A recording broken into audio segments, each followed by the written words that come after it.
Hello, I'm Diana Reich, the Artistic Director of the Charleston to Charleston Literary Festival, Join the Conversation, and I'd like to welcome you from wherever you may be watching.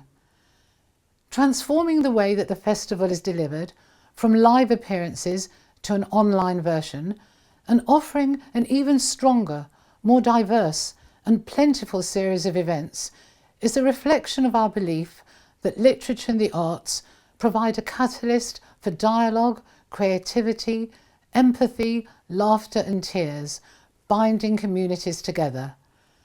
We're enormously grateful to all our speakers who've dedicated their time and talents to the festival. Please buy their books as a way of enhancing the festival experience. It's my pleasure to invite you, on behalf of my colleagues and board, as well as myself, to join the conversation. We hope that you'll do so in person next November, if at all possible.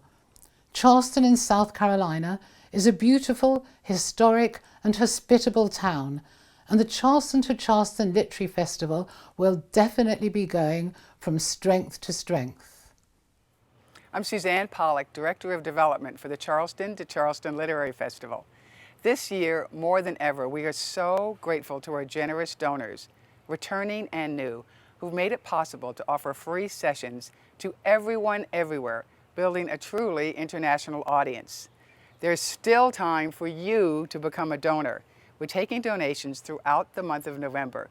So if you would like to become a sponsor, and we urge you to do so, please contact me using my email on the website. Thank you. Good morning. I'm Diana Reich, Artistic Director of the Charleston to Charleston Literary Festival, Join the Conversation. I'm delighted to be introducing this event, Dickens in America, featuring British authors Claire Tomalin and John Mullan. I'm talking to you from London, which is of course inextricably linked with Dickens's novels. This year is the 150th anniversary of Charles Dickens's death, which we felt should be marked in the festival programme. Despite the fact that Dickens is synonymous with London, he was frequently on the road, appearing in amateur theatricals and giving public readings. When he first visited the United States in 1842, he was treated like a rock star. However, his relationship with the country, which he described in his travel book American Notes, was distinctly ambivalent. There could be no two people better qualified to recreate Dickens's tours of America and to assess the effect on him, as well as the impact that he made on his adoring fans, than his distinguished biographer Claire Tomalin and the renowned literary critic John Mullan. Claire Tomalin's definitive biography of Charles Dickens was an international bestseller. Her other highly acclaimed literary lives include Thomas Hardy, Samuel Pepys and Nellie Ternan, Dickens's mysterious mistress who Claire rescued from oblivion. John Mullan, Professor of Modern English at University College London, has lectured widely on Dickens in the United States. His forthcoming book, The Artful Dickens, explores Dickens's eccentric genius in an entertaining manner that matches his subject. He's also the author of What Matters in Jane Austen. I'd like to thank Claire Tomalin and John Mullan for taking part in the Charleston to Charleston Literary Festival in this extraordinary year. And I'd also like to welcome everyone who's joining the conversation.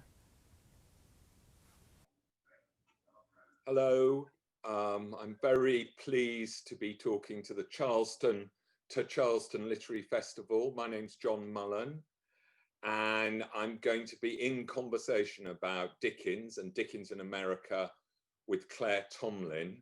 I haven't been to Charleston, South Carolina, but I'm an habitué of the Charleston Festival in England, and I hope one of these days I'll actually make the trip to Charleston, South Carolina in more than a virtual way. We're going to be talking about Dickens in America. Dickens made 2 visits to America in his lifetime, but 25 years apart. And I thought that we might sort of divide our conversation up like that and start by talking about the first of his visits, which happened when he was still a pretty young man, because his two trips to America were the two trips of two different Dickenses as well, as well as to a country that had changed quite a lot. And he first went in 1842. And I wondered, Claire, you could tell us a bit about why he went and what he expected to find. Well, he went because he was a very enthusiastic Republican. Dickens really was a Republican. He actually drank a toast on the anniversary of the execution of Charles I. He felt as strongly as that against the monarchy. So he wanted to see America as the republic of my imagination, he said, and he wanted to write a book. Dickens was very practical. He knew he could write a book out of the trip and make some money. And he also wanted to raise the question of international copyright, because his books were being sold in America and he wasn't getting any royalties from them. And he was pretty fed up about that, as you can imagine. The Americans were very keen on him coming because they saw him as the great Republican of the literary world. They knew he believed in democracy. They knew that he thought ordinary people mattered probably more than rich people from reading his books. They said his mind is American, his soul is Republican, his heart is democratic. So that was on each side, there was a lot of pleasure in the thought that they were going to come together. He decided to take his wife, Catherine. They had 4 very small children, aged 4, 3, 2, and under 1, and they knew they were going to be leaving them for 6 months. So that was quite a difficult thing for them to do. And they were planning this 2,000-mile journey. And there was a great farewell banquet of turtle, punch, claret, hock, champagne, and so on. Dickens was a drinker. He liked his drink. And his best friend Forster was one of those who saw him off, and Forster gave him a present. And the present he gave him was a small volume of the complete works of Shakespeare, which was lovely because it meant Dickens could read Shakespeare throughout the trip. Well, they decided to go on the first Cunard wooden paddle steamer, the Britannia, and it was midwinter. It seems to us quite bold to do it like that. And they had the most terrible crossing. The weather was frightful. They had a tiny cabin, and when they tried to sit down, they all flung across. And they were very brave about it. They put up with it. Catherine had her maid with her, and she showed great courage, as she did throughout the trip. And one of the interesting things about this trip is that it was pretty well the only time that Dickens and his wife were alone together without the children, enjoying themselves. And what is remarkable is that she'd been perpetually pregnant from the time they got married. And throughout this trip, she does not become pregnant. So I have assumed that Dickens thought about this very hard and decided that there was to be no sex. There couldn't be a baby. And they got on better, I think, than at any other time in their marriage. And he said she was an out-and-outer. She kept falling over. She was a great faller over, but she never complained. She was a really good companion. Well, that's just to begin. That's really interesting. I haven't heard that thought before, that perhaps they got on particularly well during their American trip because they remained chaste. She didn't get pregnant anyhow. Yes, well, she didn't get pregnant. I mean, I wonder, both Dickens's visits, trips to America, which, as you're suggesting, I mean, that's quite a sort of big thing to do, to cross the Atlantic in the 1840s, had a financial motive behind them to some extent. And I think afterwards, because of the way he wrote about America afterwards, I think there were many who suggested that, as it were, he only came there to write about them. He only went there as a sort of opportunity to write a book which would sell lots of copies and make him some more money. I mean, is that fair? I don't think that's true. No, I think he really did have this passionate Republican enthusiasm, and I think it was very sad that the trip, in a way, disillusioned him about America, and the things he saw in America. Although he made a lot of friends, particularly in Boston. They arrived in Boston, and he loved Boston. People eat him here, he was told. Women would come up and take snip bits of fur off his coat.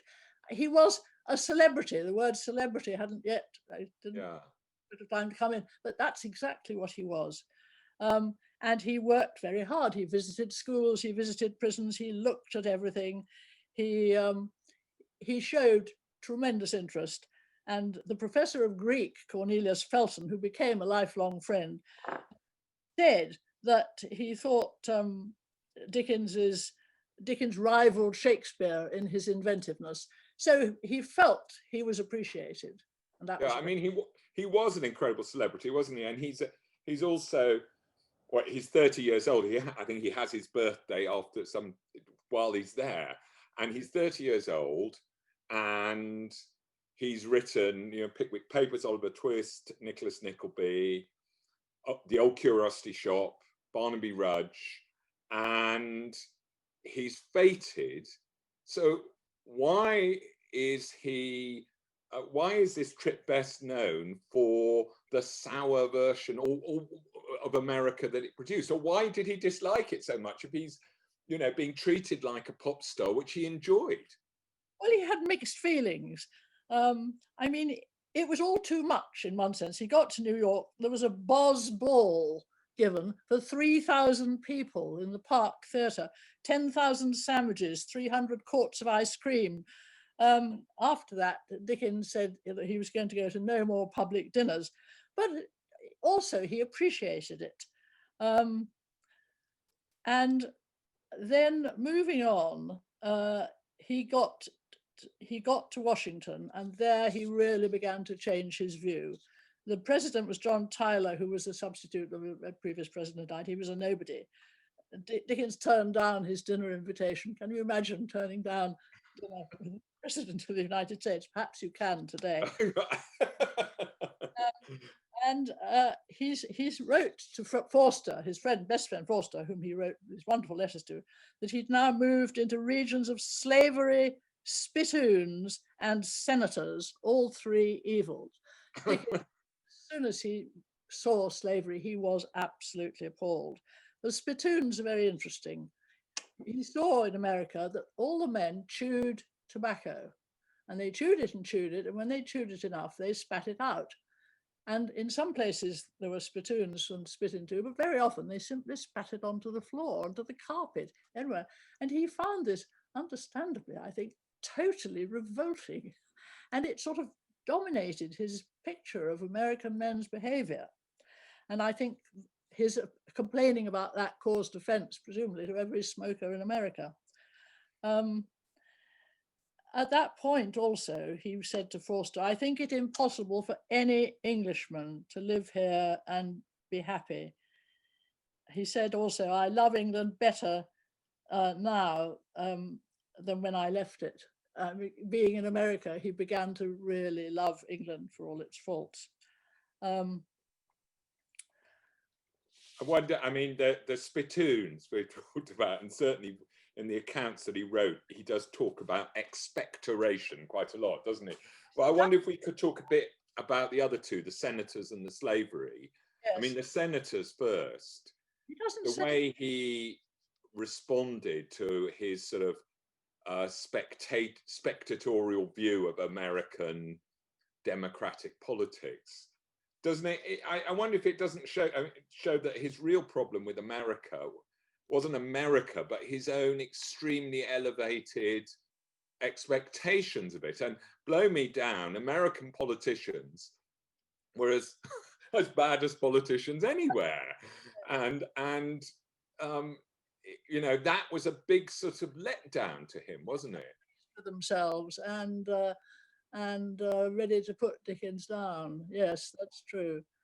And that seems kind of the case wherever he goes in America, that he's sort of testing people out when he meets them by standards which they're quite unlikely to be able to live up to. It always strikes me, and that produces sort of quite a sort of indignant reaction in him. Yes, I think what he really enjoyed was seeing the landscape and going from city to city. And he writes so well about his journeys. The Mississippi River, the beastliest river in the world, he says. Went to the furthest west to St. Louis. Dank, swampy, pestilential, the Slough of Despond. That was the Mississippi River, very insulting to America. I was proud of their river.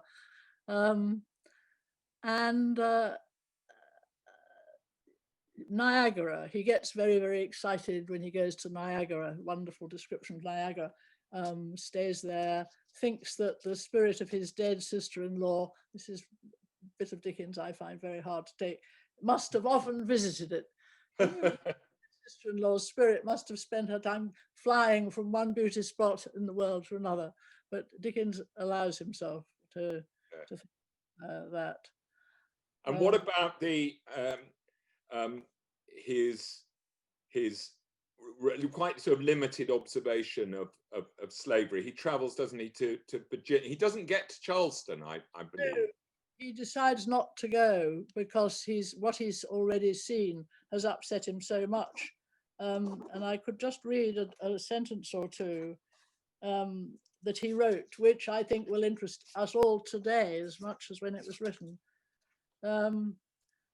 The ground most commonly taken by these better men among the advocates of slavery is this: it is a bad system, and for myself I would willingly get rid of it, if I could, most willingly. But it is not so bad as you in England take it to be. You are deceived by the representations of the emancipationists. The greater part of my slaves are much attached to me. You will say that I do not allow them to be severely treated, but I will put it to you whether you believe that it can be a general practice to treat them inhumanly when it would impair their value and would be obviously against the interests of their masters. And he says that they claim that public opinion is in favor of slavery. Well, of course it is in the slave states, but he really was deeply, deeply opposed to it, and wrote in the strongest terms, and that obviously made him unpopular with the slave-owning state. Of course, the next time he went, that was all right. But the thing I think, as many attitudes Dickens had, which are sympathetic. I mean, I must admit, I'm also quite sympathetic to his fury about the copyright, which he was also afterwards. I think even at the time, some Americans said you shouldn't be talking about this while you're on a tour of our brave new nation, because it must have been, you don't have to be very materialistic to find it absolutely exasperating to be selling tens of thousands of copies of your hard-laboured book and not really to get a penny for them. Yes, absolutely. No, he was absolutely in the right, and you are right. Nobody took any notice. The press took no notice. None of the people, even the American writers, seemed to support him. So he came up against a complete rejection, and that was enough to make anyone angry, I think. Yeah, and then, sort of in a way, two books came out of this trip, didn't they? I mean, most obviously the one that he was rehearsing or gathering material for whilst he was traveling. Yes. I said rehearsing because, of course, I don't know if the viewers and listeners will know, but he did what writers have often done, I think, in the past, which is to write letters back home, especially to his friend John Forster, but to others as well, which were in a way his way of preserving working up recollections, weren't they, of Yeah. or observations of what he saw. They're wonderful letters. Yes. And you can read them all. I mean, they're all printed now. Yes. In some ways, Yes, I prefer them to the actual book, which was, of course, called American Notes. yes, I do too. I mean, Dickens's letters are all worth reading. Absolutely wonderful. I think the book is a bit heavy going. Yes, and the Chuzzlewit. book. Sorry. I just want to be a bit rude about Martin Chuzzlewit. Oh well, we'll get on to Martin Chuzzlewit in just a second, and I will make a sort of weak defence of it. But just with American Notes, staying with it for a second. I mean, it was seen as quite an antagonistic book when it appeared. Although I note that, oddly enough, it sold quite well in America. But I think Edgar Allan Poe, who met Dickens, of course, called it a suicidal book. That's right, absolutely, suicidal. And the New York Herald called it coarse, vulgar, impudent, and superficial. Yeah, God, good. But I mean, it's interesting to bear in mind, because when we come in a minute to his second visit 2.5 decades later, you know, he might have in mind the fact that he's written this book which has sort of you know, held America up, if not quite to scorn, I mean to something quite close to it sometimes. I think he felt he was objecting to the things he found objectionable. But he did love a lot of America. He loved Cincinnati. He loved Boston. He made real friends, and friends who became friends for life. Longfellow, and as I mentioned, Professor Felton. And so and then he was persuaded to go back for the second visit by a publisher he'd met as a young man on his first visit. So there was actually a continuous toing and froing of affectionate letters and visits for Americans coming to England, which was important. And perhaps we could say something about Martin Chuzzlewit, which I discern is not your favourite Dickens novel, because as I mean, some of those watching this might know, after he published American Notes, but then the next novel that he wrote, Martin Chuzzlewit, starts off actually being set in the cathedral city of Salisbury, but then in its, I think, 6th episode of its monthly installments, suddenly departs for America, and it is very sudden, and evidently not planned when I think he started Martin Chuzzlewit, and literally Martin, the sort of hero, but the faulty hero of the novel, has a quarrel with the ghastly but wonderfully entertaining hypocrite Mr. Pecksniff, to whom he has been sort of articled as a trainee architect, and who, for motives that are entirely avaricious, banishes Martin from his home, and they have this altercation, and Martin storms out of the house, and the virtuous Tom Pinch runs after him and says, you know, what are you going to do? Where are you going to go? And he literally says, I don't know. Oh, yes, I do. America. And that's exactly how it happens. And that's always seems to me like a sort of very direct transcription of what went through Dickens's mind. Where are we going to go? America. Yes, yes.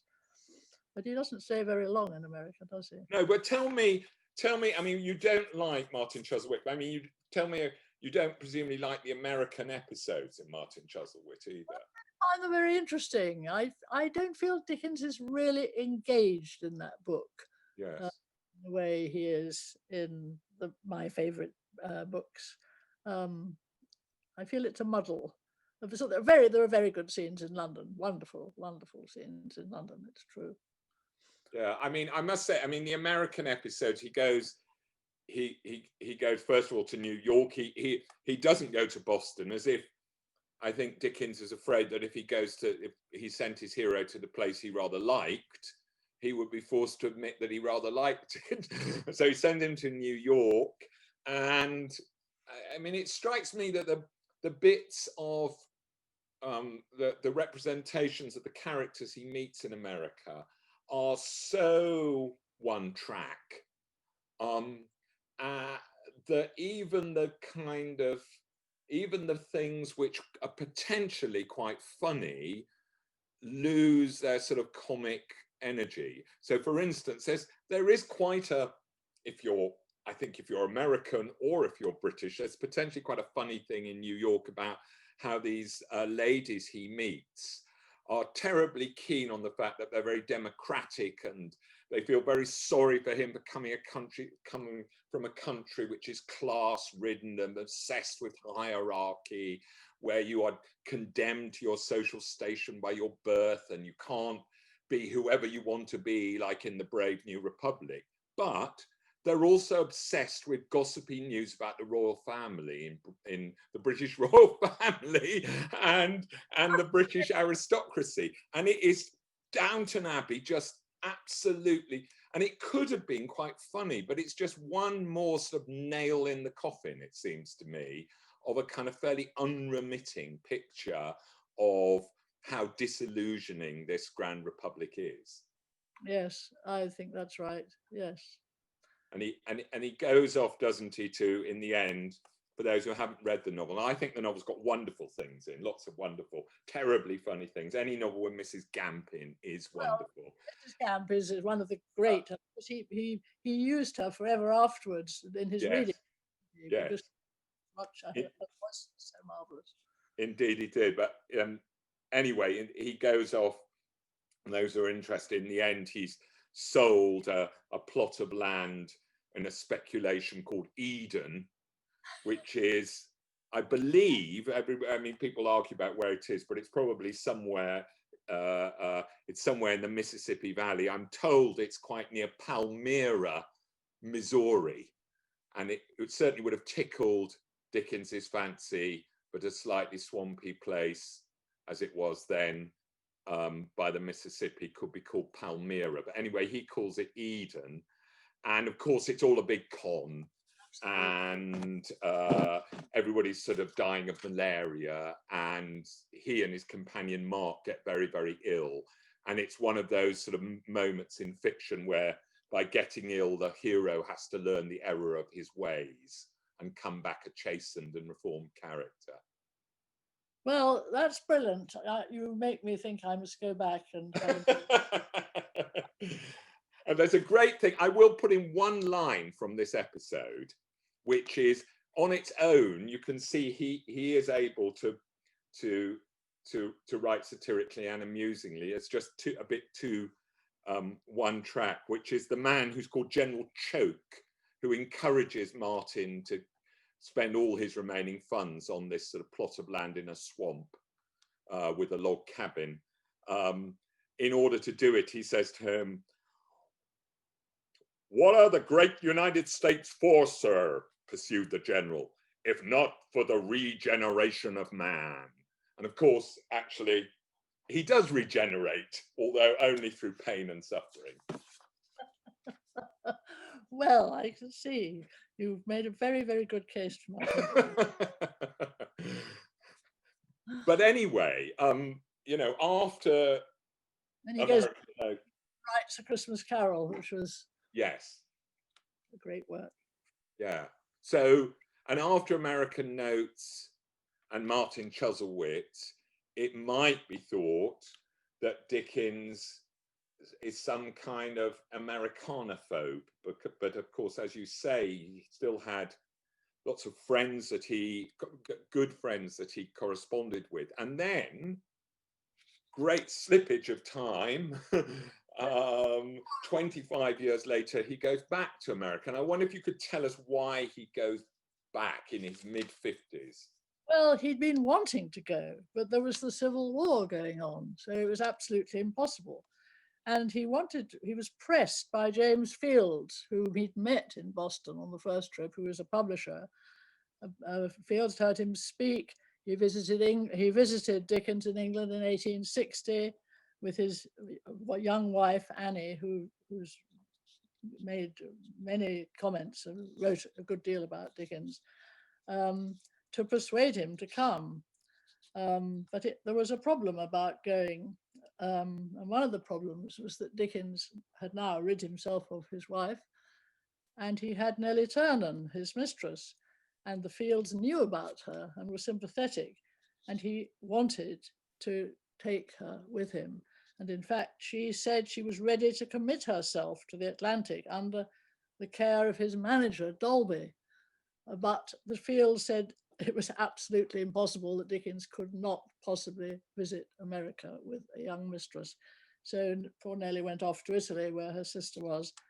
And finally, Dickens made up his mind to go. There was a great farewell banquet, 450 people gathered in London, 100 ladies in the gallery. And these banquets, it always amuses me that all the men were sitting down eating and drinking, and all the ladies were up in the gallery with nothing to eat or drink, but just enjoying the sight, I suppose. And after that, he set off with his valet and with Dolby, his manager, who became a great friend, was very sympathetic, very jolly, and very helpful.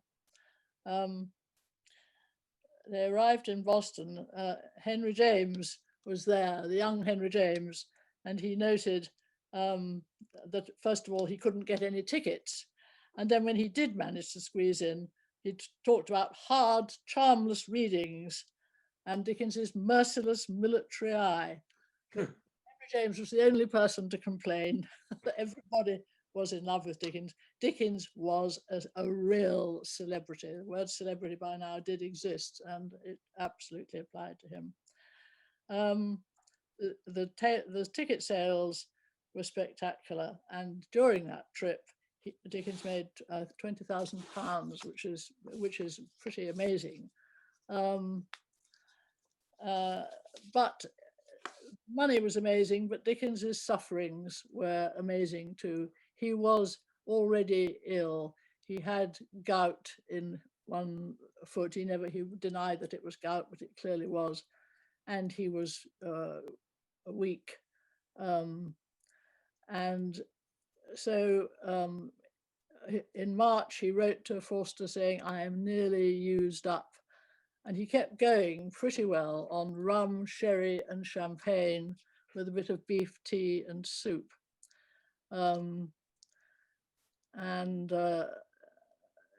Really, really suffering all the time.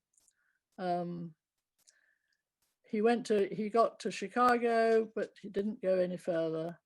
And he got to Washington, and it was very, very difficult for him. He was writing letters to Nellie, to Wills, who was editing his magazine. And he said in one of the letters, "I would give £3,000 down and think it cheap if you could forward me for 24 hours only instead of a letter." They are real expressions of love. He also had a wonderful moment when Wills, who was editing his magazine for him in England, printed praise of Queen Victoria's book that she published about the Highlands. And Dickens wrote to Will, chiding him for his shameful lick-spittle behavior. He said he'd read the book and it was absolute rubbish and he shouldn't be printing a favourable review. Which pleased me because I thought that was pretty good of him, keeping up his Republican feelings. The last readings were in Boston and New York, all the time in snow and wind and difficult to do. But there's one wonderful incident in this trip. It's really the last romance in Dickens's life. when he had to take a train from Portland, where he'd been speaking, back to Boston. And he got on the train and sat down. And on the train was an 11-year-old girl who, very clever girl with a literary family, who'd read all of Dickens she could lay her hands on. And her mother had said the tickets were too expensive for her to go and hear Dickens speak. So she was very disappointed. When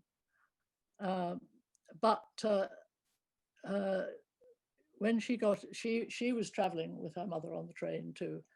And when she saw that Dickens was on the train, her mother sat reading, and Kate walked along the train to the carriage where Dickens was and sat nearby and looked at him. And then the man, his companion, who went to the smoking carriage, and so she boldly nipped across and sat down in the seat next to Dickens. And Dickens sort of said, next to what she says in her account, the adored one.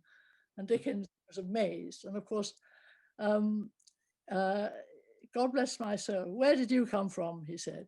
And she said, I've read all the books, all of your books that I can, some of them 6 times, except for the 2 that we're going to buy in Boston. And Dickens said, those long, thick books, and you such a slip of a thing. And she said, well, I do skip some of the very dull parts, not the short dull parts, but the long ones. And Dickens was completely enchanted, said he wanted to hear about the long, dull parts. And he took out a notebook and he encouraged her to go on. And he wrote, it was not long before one of my hands, she says, one of my hands was in his and his arm was around my waist, the delicious joy of snuggling up to genius. Nowadays, people might be a little perturbed by a middle-aged man putting an arm around a completely strange 11-year-old girl. But it was a great success for both of them. And her memories were wonderful. She remembered his clothes, his face, deeply lined face, sparkling eyes, and a smile that curved the corners of his mouth under his grizzled moustache. He asked her which of his books she liked best. He said, of course, David Copperfield, which was his favorite, and then which was the second best, Great Expectations.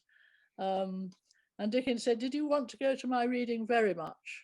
And she said, yes, more than tongue can tell. And tears came into her eyes, and tears came into Dickens's eyes. And at the end of the trip, he walked with her, gave her back to her mother. Well, it's an extraordinary story. It's a very touching story. And she grew up to become a successful writer. She wrote Rebecca of Sunnybrook Farm.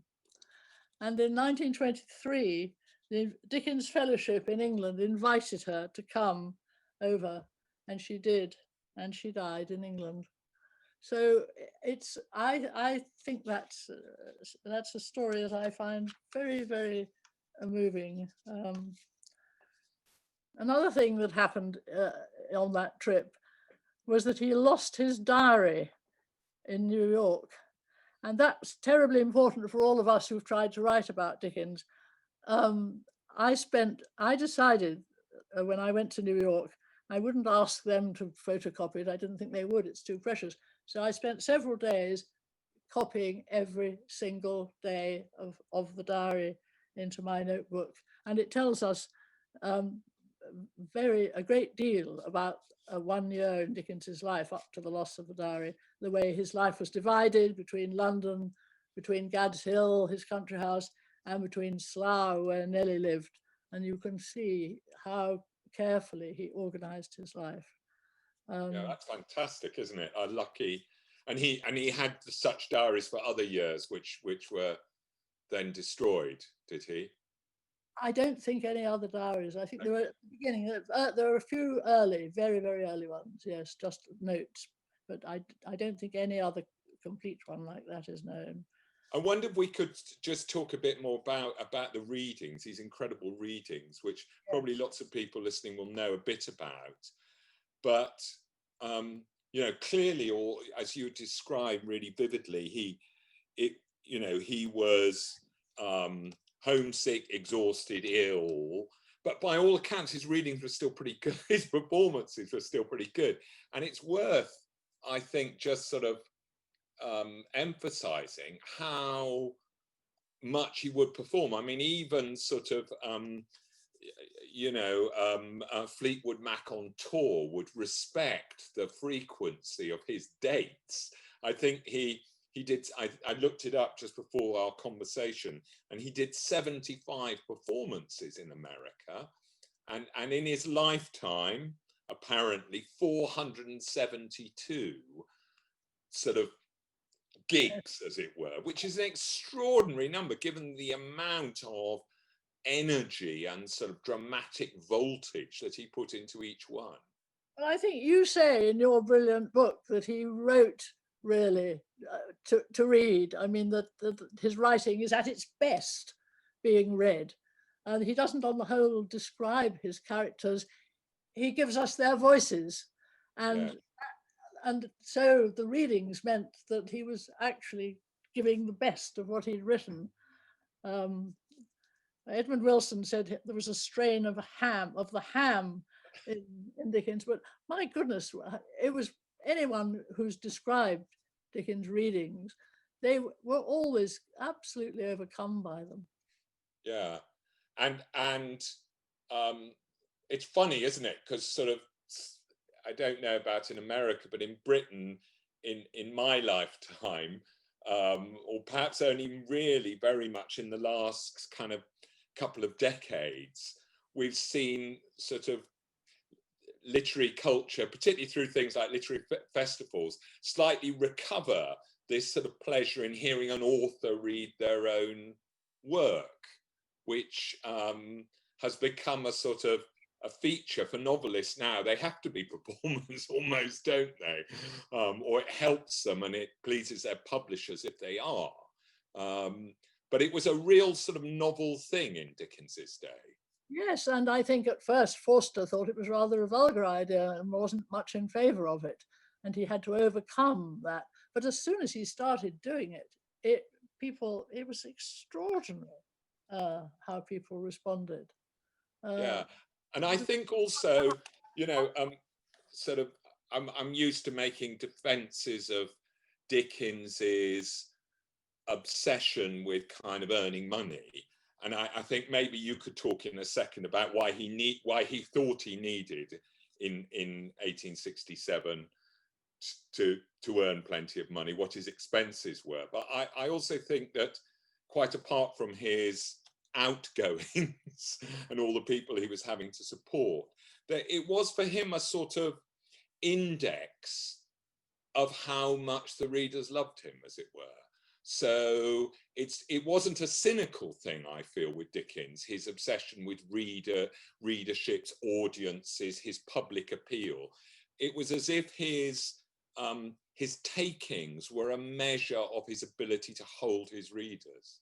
I think that's true. I think that's absolutely true. Even though he was a Republican, he was very pleased when the Prince of Wales came to one of his readings.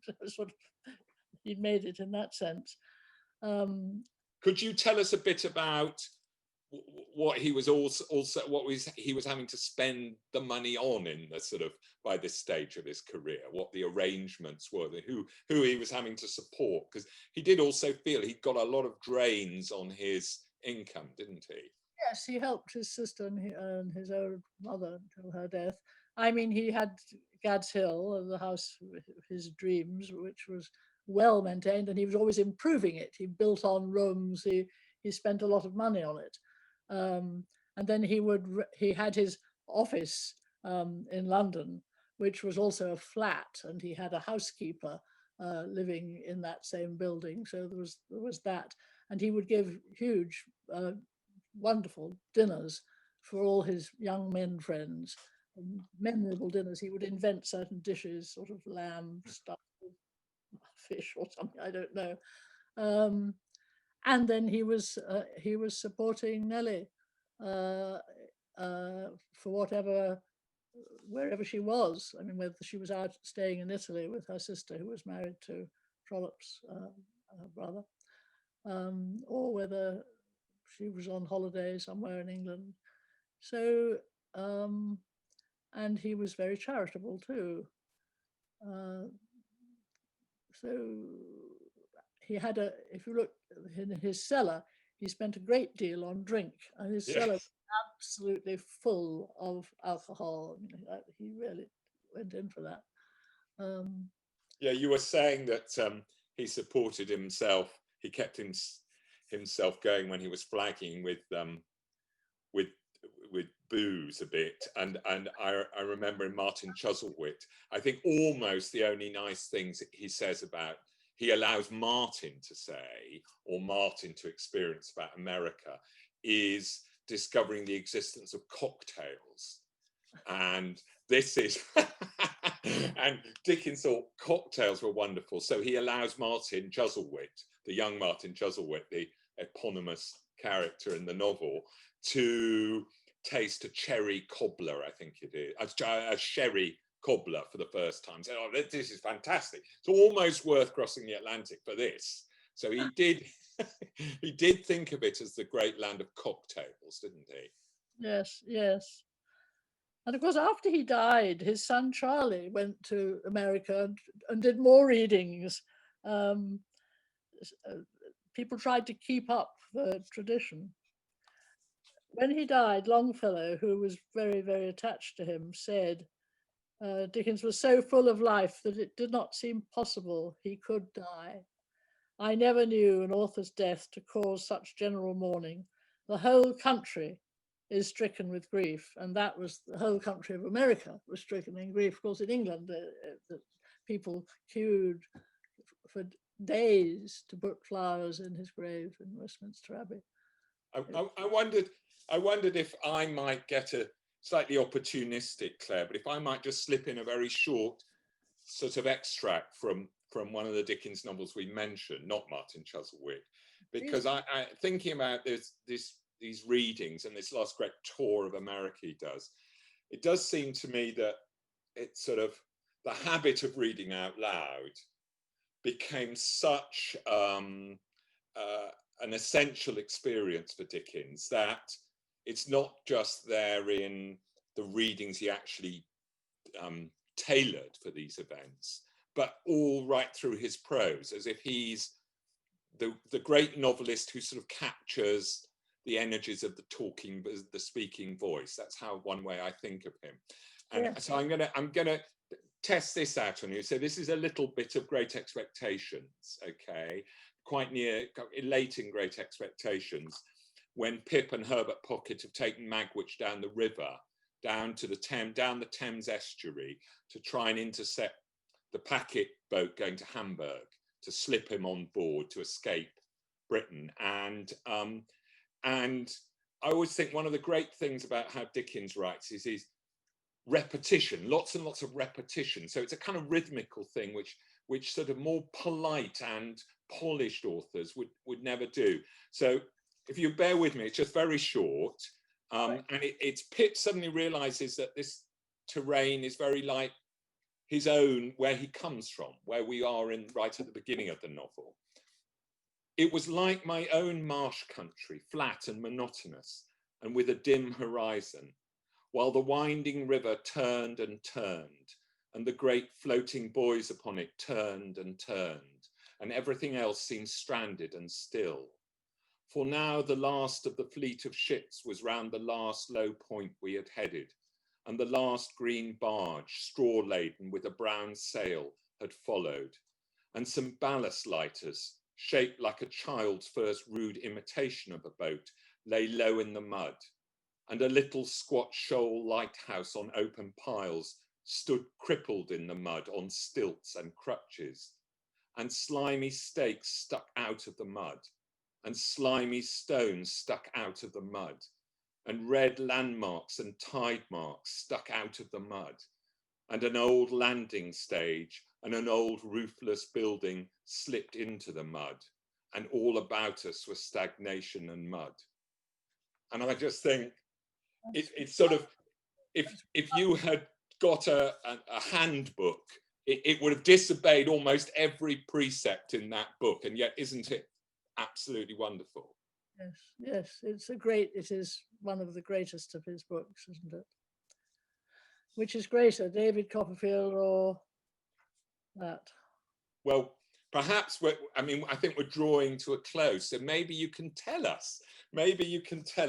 What, because I'm sure the viewers would like to know, which is your favourite Dickens novel? Well, obviously it's David Copperfield. It's the first I ever read, and I'm just like Kate and like Dickens himself. It was his favourite book, and I suppose my second is Great Expectations. They make a wonderful contrast to each other. Yeah, I must admit, for me, it is Great Expectations, and partly. Which end do you like? Which end? Oh, I regret the loss of the original ending. Yes. I'm sure lots of people listening will know that Dickens wrote a brilliant unhappy ending, Yes. and was persuaded by his friends to change it. And the thing I like about the unhappy ending most is he encounters Estella in the street in London in the ending that he scrapped. And she sees him with little Pip, who is actually the child of Biddy and Joe Gargery. And Estella mistakes it for his own child, and therefore thinks, presumably, this is all implied, it's remarkably subtle for writers accused of squeezing every bit of sentiment out of his books. And she clearly infers that it's his child, and must be thinking something like, oh, so he's had a happy ending, he's had a marriage, he's had a job. And Pip does not correct her mistake. And I just think it's a wonderful, such an audacious misunderstanding to end on, and such a pity that he was persuaded to write still a very good ending, but not quite as melancholy. And his good and indispensable friend, Forster, preserved the unhappy ending because he knew it was the right one. Yeah, well, that's a happy ending, I think, for us to come to. I'm sure you'd all like me to thank Claire very much. Shall we just hold up? Yes, there he is. Just after his first visit to America. Handsome. Yes. So Claire's shown us her pin-up, and we're very grateful to her for talking to me and to you. And it's very nice for me to have met you in this strange one-way virtual manner. Goodbye. Bye.